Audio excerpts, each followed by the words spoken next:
ganz herzlich die Künstlerin selbst, Lynn Hershman Leeson, Peter Weibel, mein Name ist Andreas Beitin. Ich mache eine kurze Einführung und dann fahren wir in Englisch fort. Wir haben ja am Freitag die Ausstellung eröffnet. Ich hoffe, dass Sie schon alle ausgiebig die Schau gesehen haben, dass Sie, wenn das eine oder andere Werk angesprochen wird, wissen, worum es geht.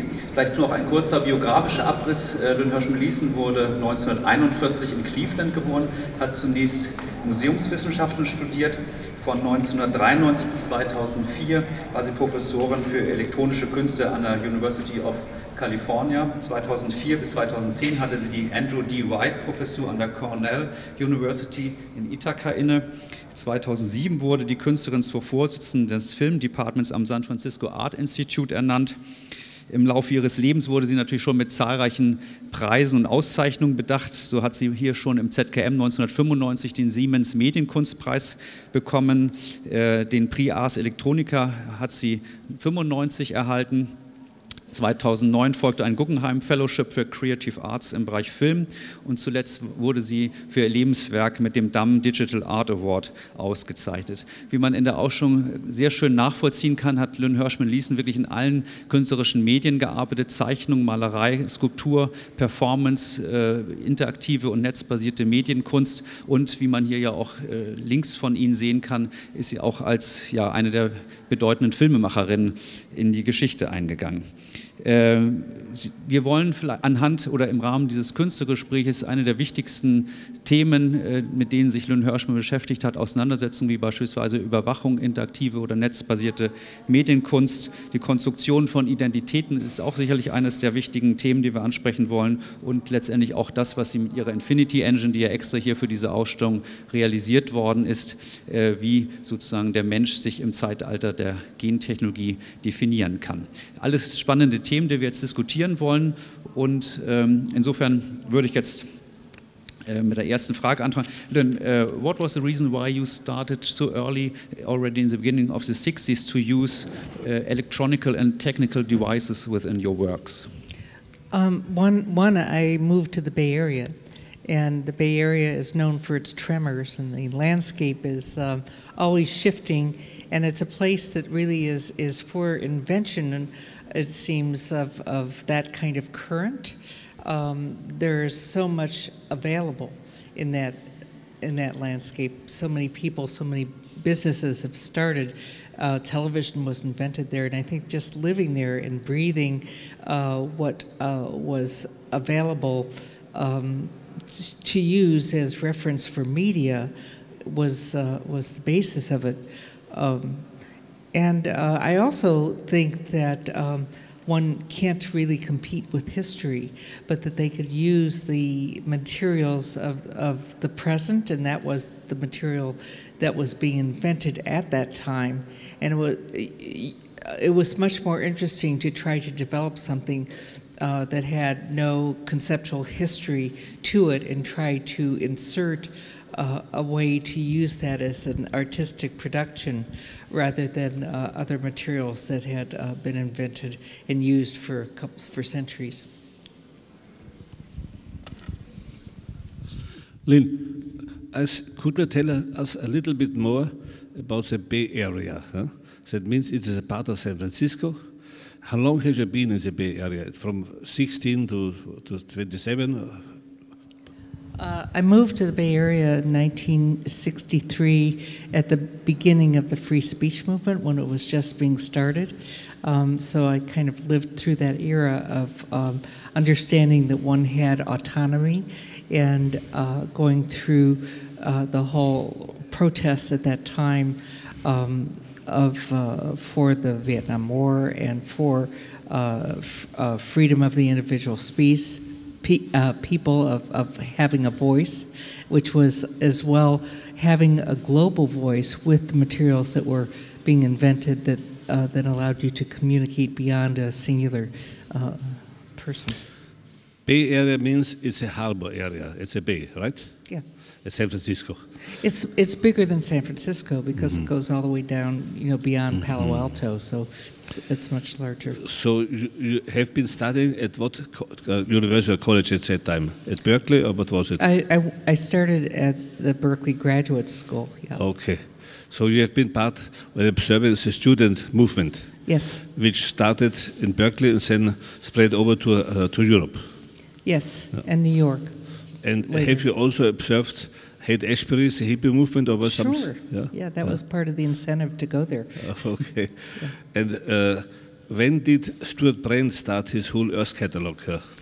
I don't know the exact date, but it was around that time. Yeah. So you realized that he published, you saw this one? Definitely. Yeah. Was there any artists around you, or just designers and utopians?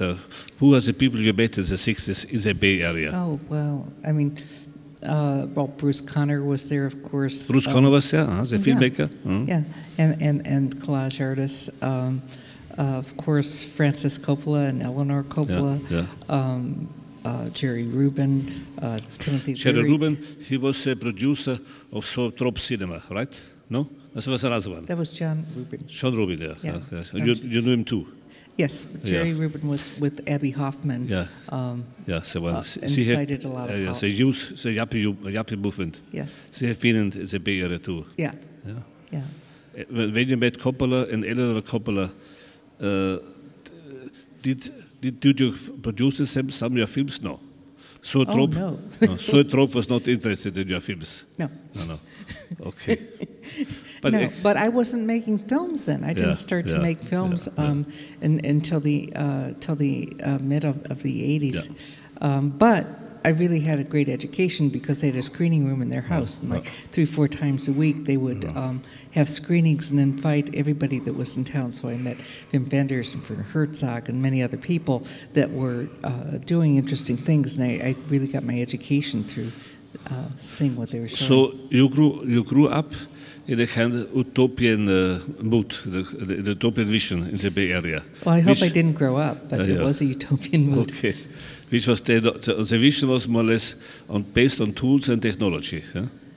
Yes, but really for a purpose. It was also, the time of the Black Panther movement, the time of the women's rights movement, the time of people as individuals breaking from monolithic media system and understanding that they could have some political force in the world.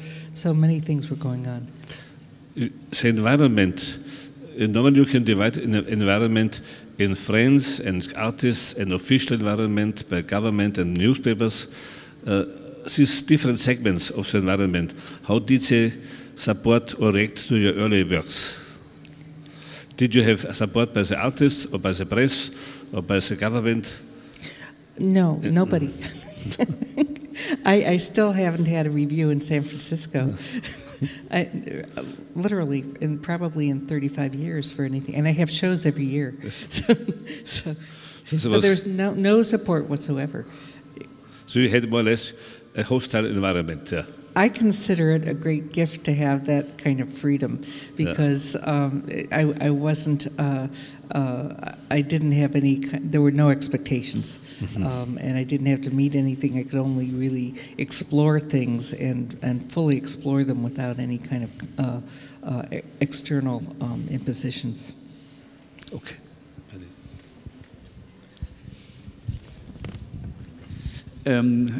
We started with the early works, or mentioning the early works, the breathing machines.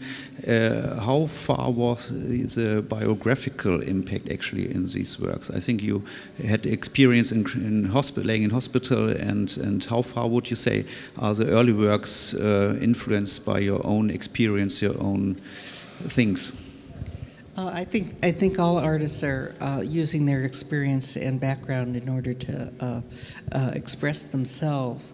And at the time of the breathing machines, there were two segments.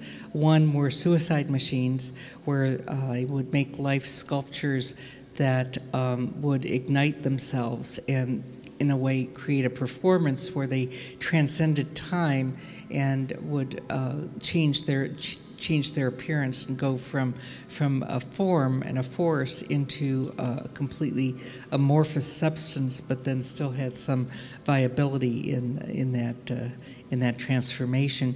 The ones that didn't commit suicide and didn't burn themselves or extinguish themselves to death became the breathing machines. And at that time, I was thinking that breath and sound really was an extension of sculpture. It extended the space. It was sort of like a drawing. So some of these pieces would laugh, some would breathe, some would talk to you directly as you walked up to them. But both of them are filled with conflict. And I also, was very affected at Berkeley when, hearing Malcolm X directly, hearing Madame New directly, and being able to almost every day listen to the talks that were very political talks that were given at Sprout Plaza. So the breathing machines, they are a kind of sculptural self-portrait, and they have sound and they have sensors, so they need actually the visitor to activate the sound. So there's a kind of the idea of participating. So when did you thought the first time about performance art to be like acting like a performer? I mean, when you started your very famous Roberta Brightmore series in '73, and we are talking about the breathing machines, you did them in the end until the end of the '60s. So when did you think the first time about performing and performances? I don't know that I actually used the word performance at that time. I was just doing things that would extend a media into real life, into reality, and dealing with the edge, the ephemeral edge of reality, and that kind of blur when the moment, like the moment of death or the moment of breath. But absolutely, in a Duchampian sense, you had to participate with the works in order to bring them alive, because being isolated, they just become objects. And so with people coming up to them and having conversations and hearing the breath and their breath talking to each other became a different kind of a dialogue that brought them into life. We were talking already a little bit about the Bay Area situation. I mean, everybody knows that you have very strong interest in the feminist movement, that you suffered yourself under the situation. What was the situation for women in general in the society, and female artists in particular at that time, in the 60s, beginning in the 70s?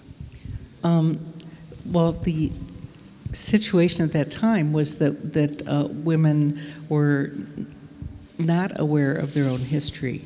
They became aware in the mid-60s, and I think due to the free speech movement, of how much they'd been not even erased, but extracted from history. And so many people at that time started to create histories of themselves, for themselves, to create an essence of where they came from. It was extremely difficult to almost impossible to show your work in a gallery as a woman. And of course, museums didn't collect it, didn't show it. Not that it's all that much better now, but it's somewhat better, mainly because I think that younger women have better expectations and opinions and self-worth and confidence in themselves, and they're changing things a lot for the next generation. But at that point, there was no congealing of individuals, because it was sort of what Henry Kissinger said about academics, that the reason they fought so much was because the stakes were so low. And that was the same thing with the women's movement, that there were so many conflicts that they weren't congealed in order to really have the influence and power that they learned how to get over the next 2 decades. Lynn, you mentioned in your biography just now the importance of Black Panther, feminist movement, students movement, all kinds of political rebellions, even the Hoffman and Ruby. So I have 2 questions for this period. What are the artistic movements, be it from New York, be it from Paris or from San Francisco, which interested you at the time? And the other question, what is the technological movement? When did you become aware, for example, of the personal computers? 74 there was founded companies like Microsoft and Apple. Have you been aware already at that time did you study Babbage at that time already or much later? How was it living as an artist in San Francisco, and how close have you been aware that 68 was already this big conferences with Doug Engelbart? Have you observed this movement, or did you become aware later? I spent all my time in the library. And my view of the world, my worldview took place in the library, seeing what people were doing. And, you know, if anything, it was maybe Tingley and his machine that destroyed itself, I think, was... Tingley. In New York, yeah. Yeah. And, of course, the people I knew had the latest technology, and I was able to see what it could do. And not own it, but at least be conscious and cognizant of it. And as an art form, you know, I think that all came later. It wasn't in the 60s yet, except for the breathing machines. But in the early 70s, you have been aware a little bit about the founders of Microsoft and Apple, all these people. Did you know them by reading in the magazine or whatever, or magazines? Yes. As I said, I spent almost all my time either in the Cleveland Museum of Art, which was, I mean, these were my systems of survival, every day, almost all day at the museums or else in the library. So I knew when somebody created the first video disc, for instance, and then I got in touch with them and was able to convince them to let me do Lorna, which I did really by doing it in the middle of the night when nobody was around in one of the studios. So I was aware of what was going on. I didn't have the access, but I was aware of it. To jump for a moment in your biography, how did it come that when did you get the desire and the decision to turn into really movie making? Yeah? How did it come together, and when did you decide that this is what I want to be my next step? Well, as I say, most of the people that I knew were filmmakers at the time, and it didn't look that hard, quite frankly. And the work I was doing when I was teaching myself how to make video, you know, was always, if it's shown in a museum, it was shown in the back room, and nobody paid attention to it. And so it seemed to me that I wanted to use the force of media in the fullest in order to get an audience, in order to have some effect of the work. And have it extend beyond just the limitations that were set through the art world. So I started to make videotapes that became longer and longer on my own, and then they won prizes in Europe, and then I got ZDF came in and offered me to make 3 films that turned into 5 films for them, and so that's how it happened. Because today it is rather very often the case that media artists like Steve McQueen became suddenly film directors. But do you feel as a pioneer, because you have anticipated this move from video art to filmmaking? Do you feel as a pioneer yourself? Are you happy about it? About making films? No, that other people are following your track. I think everybody has to follow their own vision. You know, I feel extremely fortunate that I had the support from ZDF and Arte in order to do these early films. I'm very lucky that I had such a good crew and actors and people helping me to do it, and it was right for me at the time. And I think every artist really has to find their own vision and their own means of expression, and and their own way to do it, and you know, and not be competitive about that, but actually really encourage each other to do the best that they can. Making a film is so difficult. Making a bad film is even really difficult. It's hard to criticize anything because it takes such an enormous effort to get it done. How did you detect Tilda Swinton before she was famous? Afterwards it's very easy, but how did you detect her? Well, when I wrote the Conceiving Ada script, somebody told me about Ada Lovelace. I had never heard of her at the time because I was making a documentary on the history of the telephone for Arte. And I said, how come I never heard of this person who was so important?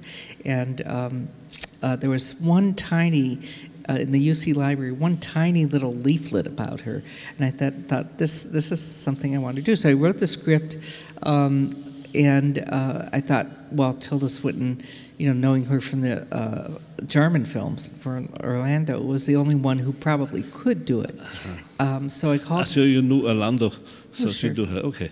So I called her agent, and he asked me what my budget was, which was approximately the telephone budget of most movies, and he said she couldn't do it.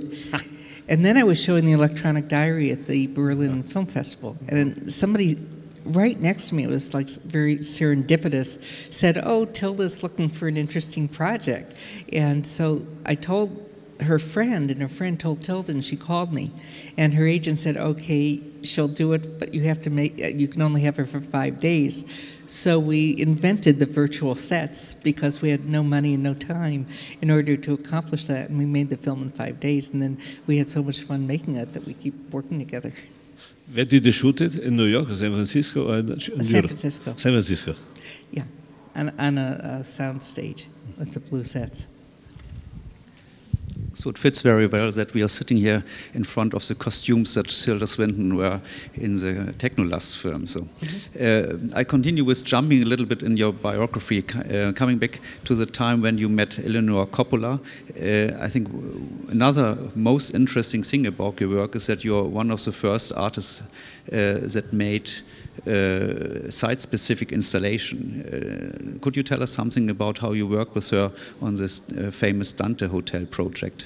Well, again, I think that moments of enlightenment come at the cusp of disaster. Realizing Tilda was going to make that film with me, never having met her and having no budget, no time, you know, led to the invention of these sets that we did. I was showing the University Art Museum in Berkeley was told because they didn't show women that they had to or they would get their government funding cut. So I was one of 3 women that were showing there, invited to show. And they said I should put in drawings. Well, I put in one of the talking machines. And one of the breathing machines, because I thought to me it was a drawing in time. And they said it wasn't art, which is kind of the echo I've heard my whole life, that it didn't belong in a museum. It was media. Media was separate. Nobody ever put it in an art museum. So they literally closed the show down, took everything out. And so I was thinking during that time, you know, going down the streets of Berkeley where the banks were all boarded up from the riots that had happened, that you didn't really need the validation of a museum or any other superstructure or organization, that if you had an idea, you could just make it work anywhere. So at that time, I had just met Eleanor because we both had kids in the same carpool, the same age, and she had been an artist as well, and we started to think about what we could do, you know, in an environment. And we would meet at the Cafe Trieste very often, and right around the corner was this little dive, you know, where you can get a room for $10 a week. So I thought, you know, why can't we, you know, just set up rooms there and put out some information, and people could go to the room. The word site specific hadn't been invented yet, but people could go into this hotel and sign in and get a key, and then trespass into an alien space. And in that space, I took materials from the environment itself and kind of fleshed out the negative space of what it was like to live there. So it became a portrait of that environment through the leftovers and things that people had, whether it's glasses or magazines that they would be reading. And of course, I put in the breathing that was so annoying to the museums. What is very interesting, during the press conference, you told the people that you were doing several hundred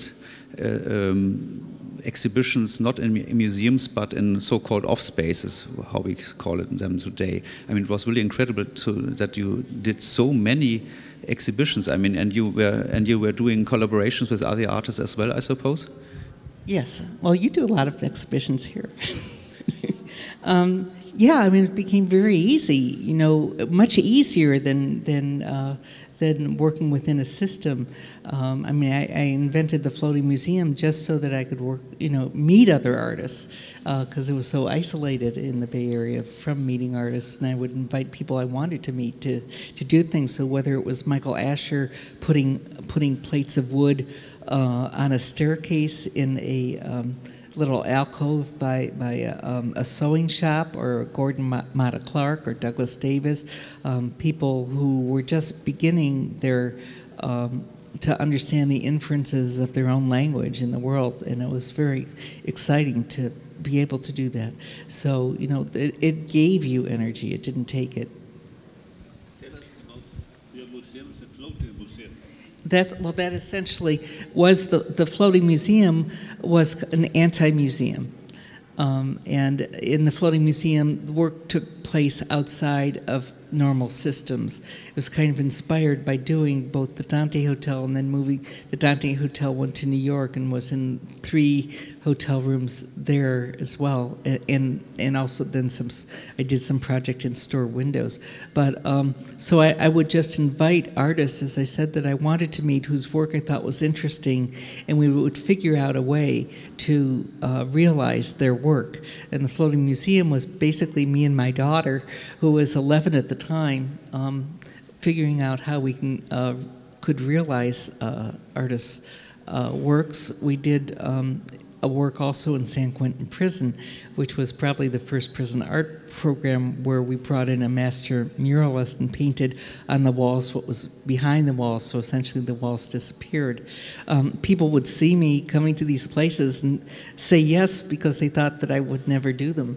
These things would never happen, but they always did, and people seemed happy, you know, that the artists seemed happy that we were able to accomplish this.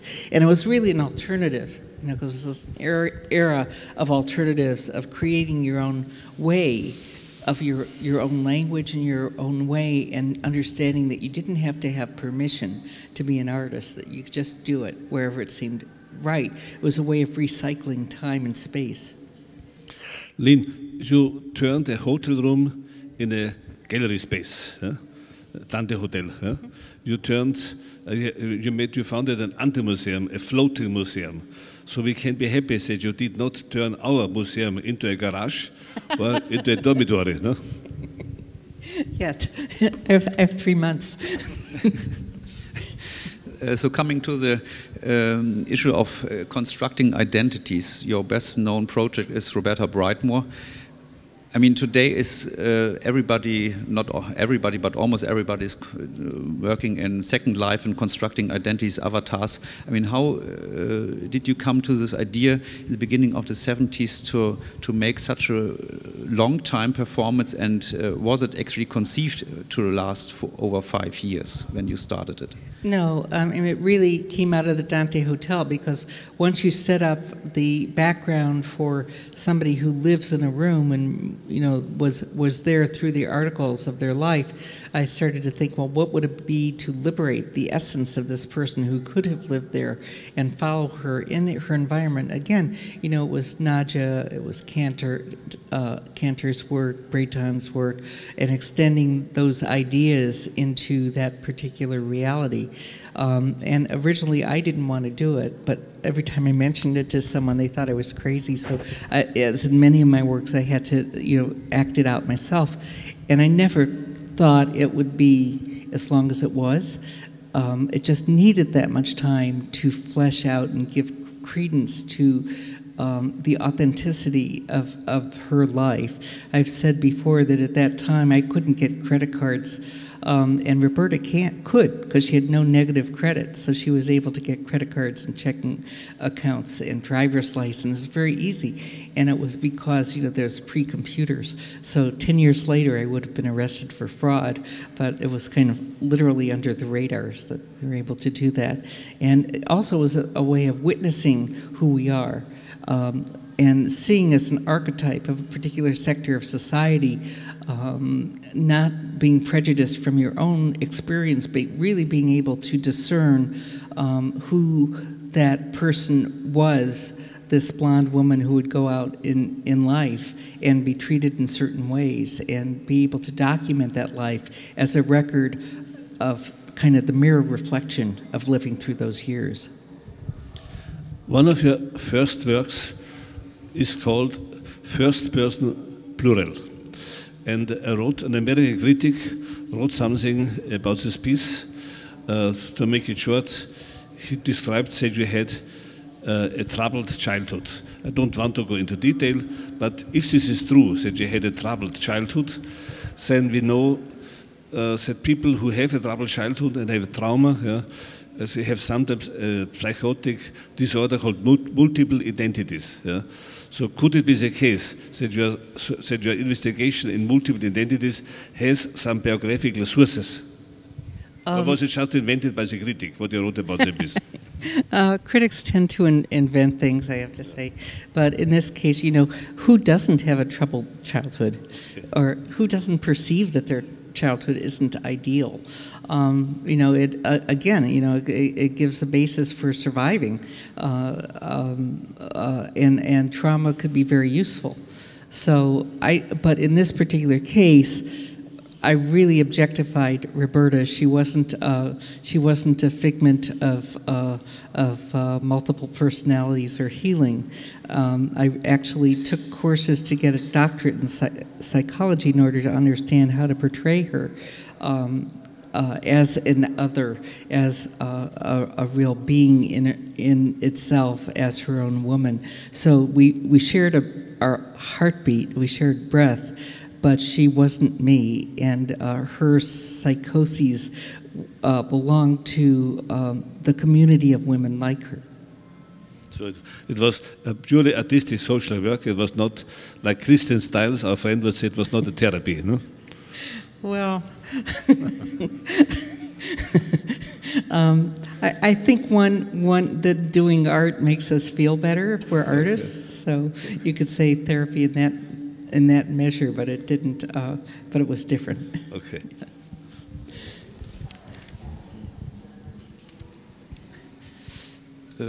Making another jump, when we were talking about constructing identities, the newest installation and work is the Infinity Engine, which we constructed here for this exhibition. So when you're entering the room, the people see GMOs, genetically modified organisms. We get them, those fishes, from the KIT, from the university. How did you start this project, and what was the reason, if there are? Yeah. Well, I think that genetics plays a big part in who we are. I was using the same idea in the hero sandwiches, taking male, female, crossing them, making the photographs where the male dominated or the female, and creating different identities through that particular language.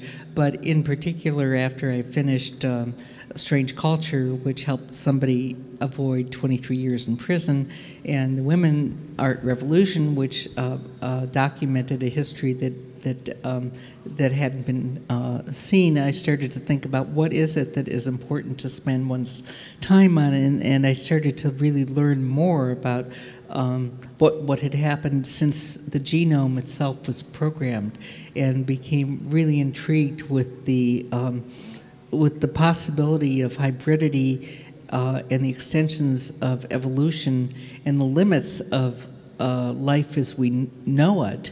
And this became a real force in doing the research for what our new future will be and what the possibilities can become if we aren't aware. I mean, it's really the same. In a way, it reminded me of when in America the government passed a law to allow everybody's computer to be tapped, and nobody protested except for the Electronic Frontier Foundation.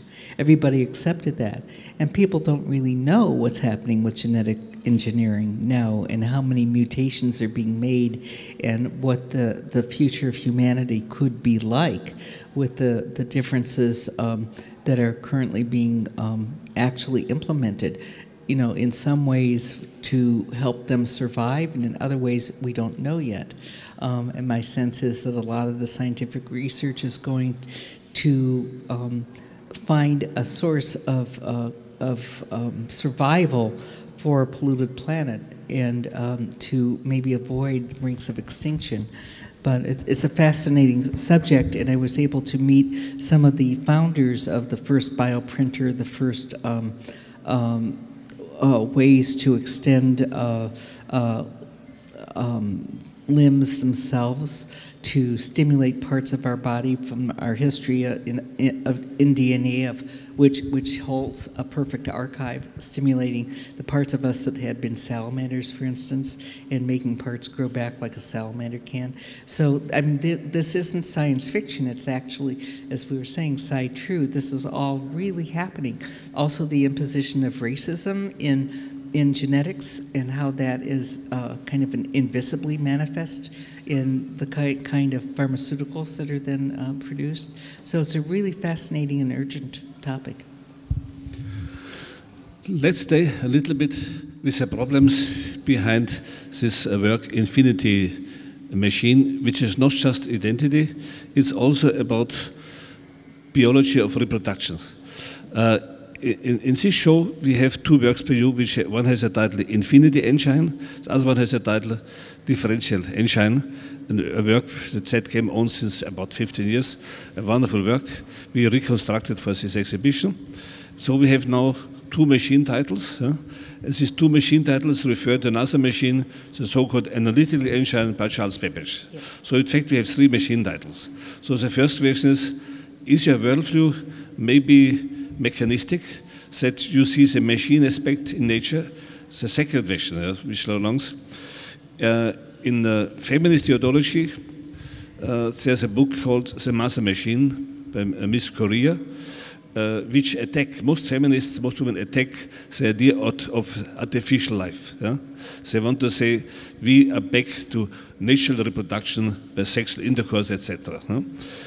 But you pointed out correctly that the first essay on artificial life was written by women, by Shelley, Frankenstein. Yeah? So for me it looks like that you're not on the politically correct line, that reproduction should only be done on the natural way. Yeah?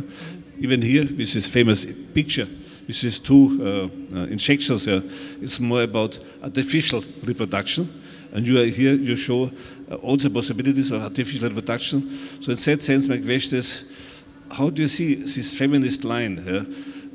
Are you open that reproduction could be artificial? And it must not be like, it could be done as a kind of social construction. And then therefore, any lesbians or any homosexual could also make children in the artificial way? Or you're more conservative, like most feminists, and insist on natural reproduction. So how do you think about biological reproduction in general? Well, I think that biological simulation is already happening in a massive way, and there's nothing we can do about it. It really is a reality. In England, for instance, they had women who had trouble reproducing, so they put an extra female chromosome in them, and they gave birth to 50 babies who had 2 female, 1 male chromosomes. And these babies will continue to reproduce all of their progeny with this mutation in them. Is it 50 babies? Humans, yeah. 50. In the United States, they passed a law, the Supreme Court banned using human genes in these experiments. They started out by using human genes, but they said it was a violation of the 13th Amendment, which was freedom of speech. I mean, slavery. Mm-hmm. So if you own a gene, then you enslave that gene that could be a person. So you can't do these experiments in the United States. They had put, actually, one of my favorite stories, they put a human gene in a rat and it escaped. So there's a mutating rat that might be able to be talking in Boston out there mating. But in Europe and other places, they're more lax about using human technologies on human beings. Do you think, since the title, nature is an infinity engine? I think DNA is. Is an infinite engine, yeah. Yeah. Yeah. Yeah, I mean, it contains all of our history. It's a perfect archive. I think that this is a amazing means of storage, amazing means of realizing different ways of interaction in life. So when parents make children with the same DNA, Civic calls them clones. So that means identity is defined by identical DNA. Therefore, your interest in identity is also an interest in different perception of nature and of biology and of reproduction. Yeah, and also kind of a class system of who can afford to have designer babies. And also what that means, because most designer babies that people can buy who can afford it choose to have babies that have blue eyes and blonde hair. So, you know, that again skews the aesthetics of our natural forces. So when you work with robots, we could say it's something about artificial intelligence. Now, when you work now with clones, it does show also your interest in artificial life. So that means behind identity we have the two other subjects like artificial intelligence, artificial life. Is this also your interests? Definitely, yeah. I think artificial intelligence was just that. You know, it was a layer above the reality of actual biological change. And I think that the pertinence of biological reconstruction and genetic engineering is changing the face of humanity. So this is a work about artificial life, more or less, infinity engine. Yes. So it's not so much about identity, it's much more about artificial life. Well, it's not artificial because it's happening, and it's also about identity and changing identity and hybridity and mutations and you having no pure strains anymore of anything.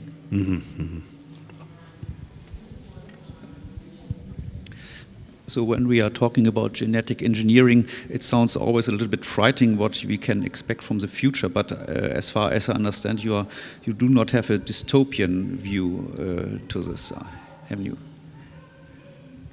I don't have a utopian view? Not a dystopian view or perspective. No, I think that we can use these materials in a way, you know, that can... I mean, there's a choice always to use these kinds of materials in a way that can enhance our planet and our species and can solve some of the problems that we've come towards. But very often these same materials get into the hands of mega multinational corporations who have different things in mind. The idea that there's a company in Canada that can erase memory. There's one in Israel that can erase trauma. They have something called a brain chip that can go in and actually take away your history if you've served in the army and have any kind of traumatic effect and reinsert a different kind of memory. So, you know, what are the ethics of that and what's the morality of that and who decides? And do the people who are paying for this and pay for the ethicist on board make that decision?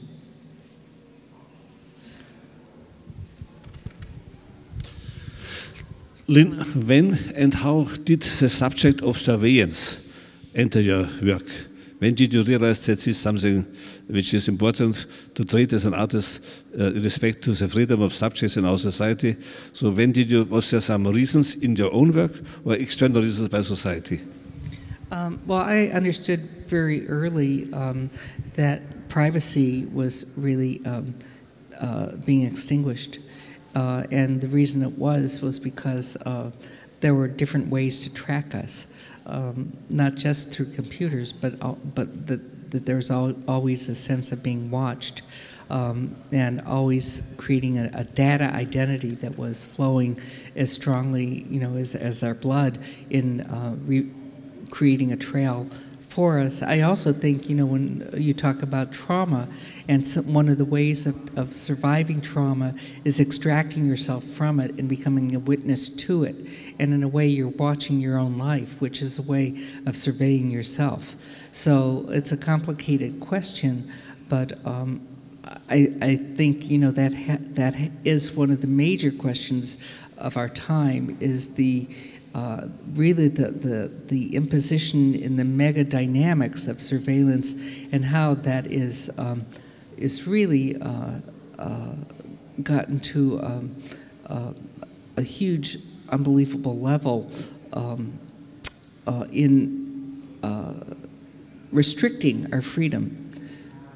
And I encourage all of you to see Citizen 4 by Laura Poitras. I think it's one of the most important documentaries that have been made in a very long time, which addresses that issue and how the restrictions are there that we're not aware of, and how we're often tempted to condemn ourselves and restrict our own freedom of speech. Which I think that kind of individual censorship is probably the most pernicious and dangerous that we have. You made these photomontages like Phantom Limb, where we see a woman with a camera, etc. So we see a lot technical reflections. That means it's the relation between technical organs and sensory organs, extensions of human organs into technical tools, etc. Then when you work with a camera, and you have a monitor, then it's clear that monitoring means observing. Yeah? So we have two chances here. I could ask you, the subject of surveillance and observation comes from technical reflection of our media. Yeah? And then, but today we realize that observation has to do with data, not only with media. So when did you realize the difference between that we are media artists, like Julia shared too?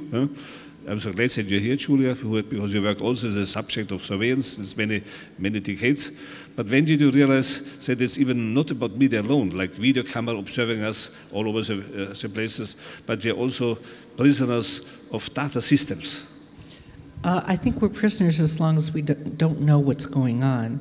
But in the pieces that I did, from the Room of One's Own to the Phantom Limbs, they were looking back, and they were addressing the capture systems in a way that reflects back to the way the capturing is taking place. So one can, in a sense, create some sort of capture mirror that protects the perceived or the proposed victim, and shifts that victimization only through realization that it's happening. And you know, it's also not just data, but biological data that's part of our composites. So it was a technical reflection and a social reflection, both. Yeah, and a gender reflection. Yeah. Why gender? Because of sexuality? Well, voyeurism, exhibitionism, or what? From the first time that a peep show was made, Edison saw that the people wanted to see women dancing. So from that time on, you know, looking at women and exploiting them through media has been an almost non-written way of perception. And that, again, has massive implications, because people see the images that are reflected through the media, then imitate them. I see. You have been influenced by the feminist philosophy of the gaze. The gaze, the looking, etc. And understand. You embedded it in your own technological universe, this feminist philosophy of the gaze. Well, except that the women look back. Yeah, okay. And most of my films start with the woman looking only back. in your pieces, not in the peep show. Huh? In your pieces, in your work, but not in the peep show. Huh? No, no, not in Edison's. That means your interest in DNA is also the DNA as data. So, your DNA, your it's interest, biological data. It's biological data, exactly.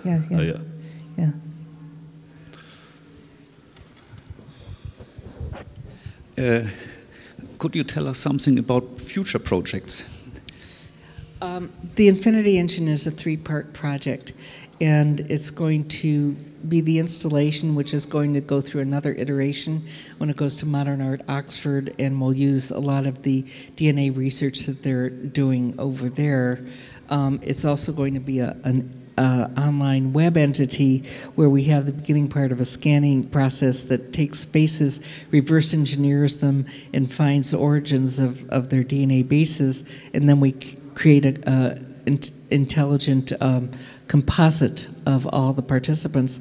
And the third part is going to be a feature film about a rebellious mutant talking cat who's looking for liberation from enlightened humans in a biotech lab.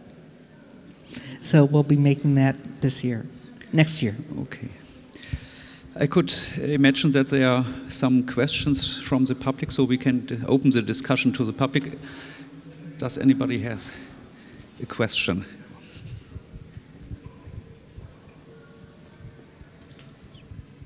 Hello. I would want to know, next to the reprogramming of the difference engine, we can find you once more on the internet this month on Art on Your Screen, the interactive online exhibition platform of the ZKM. And there you can see two web agents with whom you can chat. And yeah, I would like to ask if you could tell us a little bit more about the project. Well, I was lucky enough to get invited to do something online through the ZKM, the Art on Your Screen project. And since Ruby had such a wide history of people looking at her and being able to have a conversation, I wanted to create a conversation entity for ZKM, so who would be a better spokesman than Peter? So we made a web bot of Peter that speaks in 2 languages and that you can converse with about all kinds of things from philosophy to art. So what could be better than that? It's his multiple.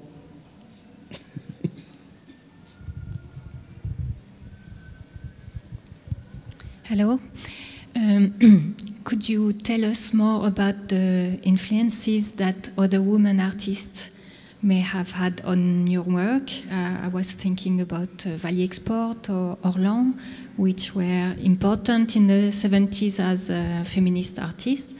And I saw as well the work Water Woman, and one has for Anna written under the title. So I was wondering if it was about Anna Mendieta, and because the work seems to be close to her relationship to nature. I don't know if you can tell something about that. Who were the other besides Valley Export? Orlan, French woman artist. And I don't understand what the question was about their work. If you had some influence from their work or on their work, what kind of relationships, if any existed at this period or even later? No, I admire the work that they did, but we didn't we didn't collaborate in any way. And the piece for Anna was the idea of disappearance. So at the time I was trying to make a film on Anna Mendieta.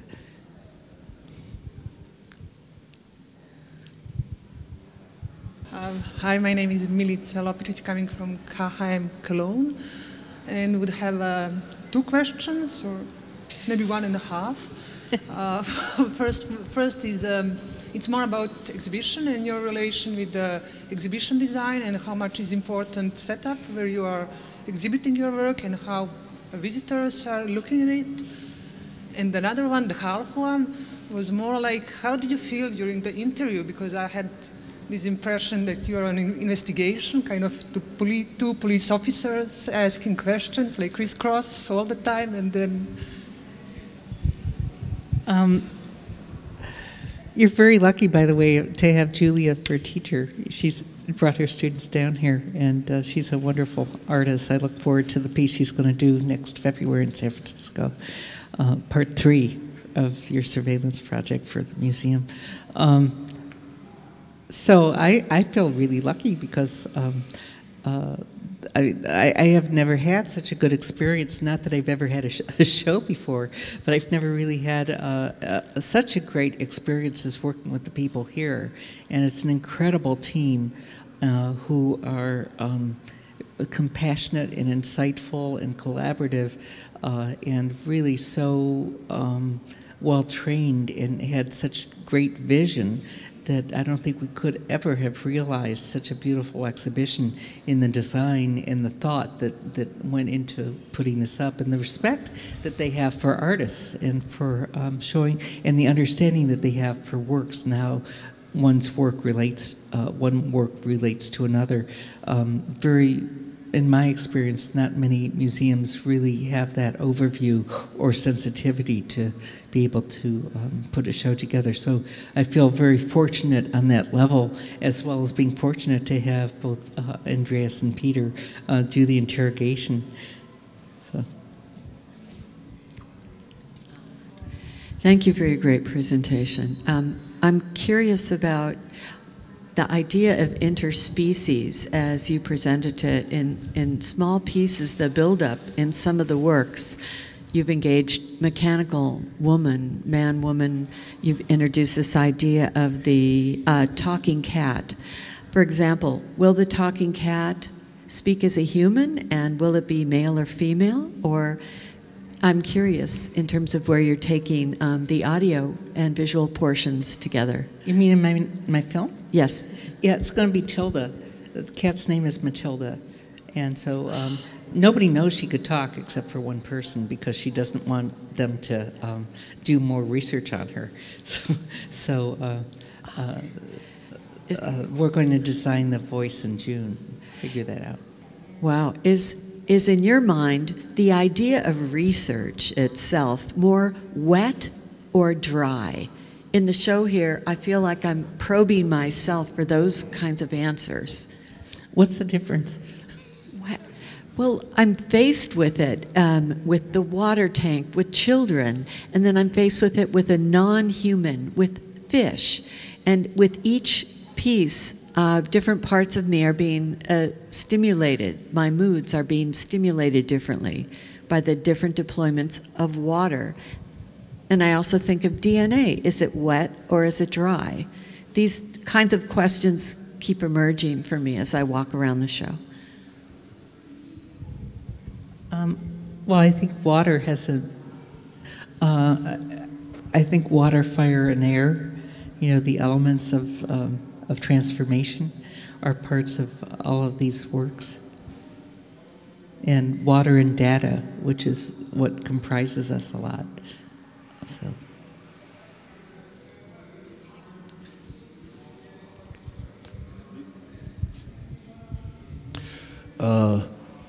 Water is a kind of mystified, too mystified element there.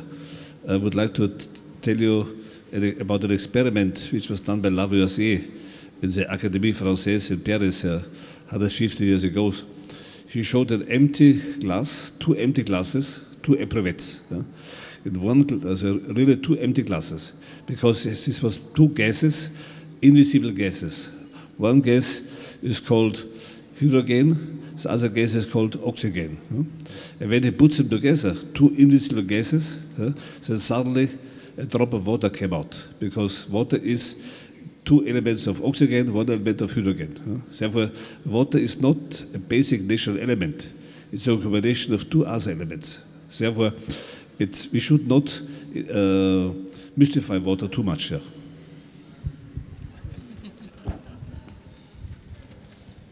Some more questions.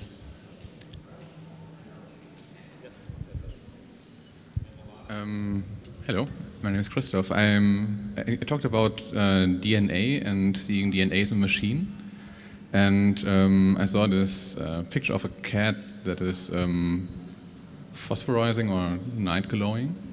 Jellyfish gene. Okay, the jellyfish gene.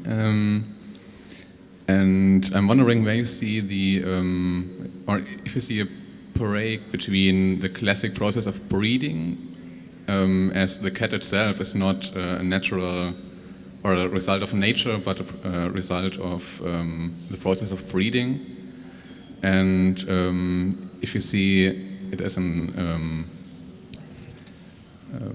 or if you see a break between the traditional breeding process as a machine and the direct influence at the DNA, or is it just like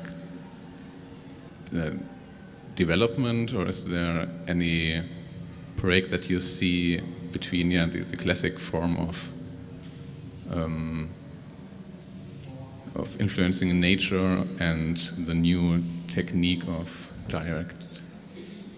Yeah, I think, you know, since Mendel, I guess, the breeding, understanding breeding has been taking place, it's been done on a fairly restrictive level with something in mind in order to refine a particular species. But what's happening now is that the breeding is being rampantly done in ways that you can't turn it back and don't know what the future is going to be.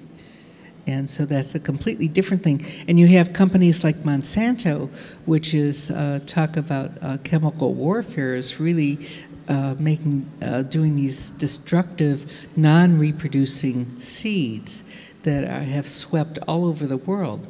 Rice, wheat, all over the world has been contaminated by the company. There are farmers in India who are committing suicide because they come from generations of farmers who now have to buy seeds every year because seeds won't reproduce. So there is that kind of contamination of what the natural had been or might have been. And you know, that's a real heinous shift towards corporate greed.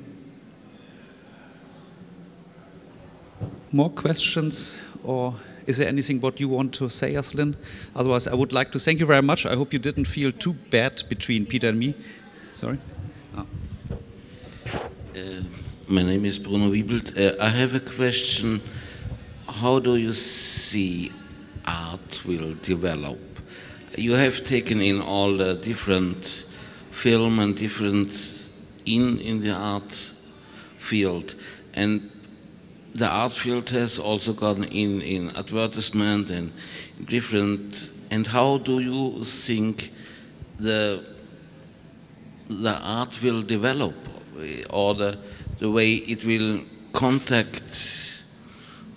interact with the art? Will it be only virtual, in a virtual world, or will it be in a mixed world like here, or could there be more levels to come? Yeah, I think that we're in an age of hybridity and mutation and transference, and so I do think that there's not any one, the disciplines are breaking down, and that you'll see more and more mutant forms of art that don't stay in what one used to call their own place. They trespass other forms, other genres. Okay, Lynn, thank you very much for your answers, for all the things you told us, and thank you for coming, and thank you also to the colleagues from the event and video department, and have a nice evening. Thank you.